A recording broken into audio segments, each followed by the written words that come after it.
আজকে হার গড়ানার মানুষ, সব ডিপার্টমেন্টের মানুষ নিজেকে মানবতাবাদী হিসাবে প্রকাশ করতে চায়, আর আমি নিজেকে মানবতাবাদী ওয়াইজ হিসাবে প্রকাশ করতে চাই।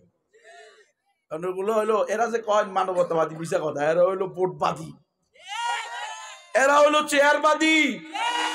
এরা চেয়ারের লোভে, চেয়ারের জন্য এমন অন্ধ হয়ে গেছে যে এরা ঈমান পর্যন্ত ছেড়ে দিতে প্রস্তুত।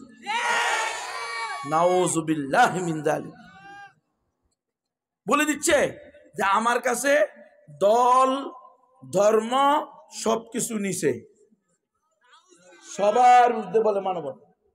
ইন্না লিল্লাহি ওয়া ইন্না ইলাইহি রাজিউন। আর এত বড় মৃত্যু দুনিয়াতে আর নাই। এ বলে মানবতাবাদী। এ আবার মন্দিরে গিয়ে, গির্জায় গিয়ে, পেগুড়ায় গিয়ে হিন্দু বৌদ্ধ খ্রিস্টানদের শিরিকি কুফুরি অনুষ্ঠানে গিয়ে শুভেচ্ছা জানায়।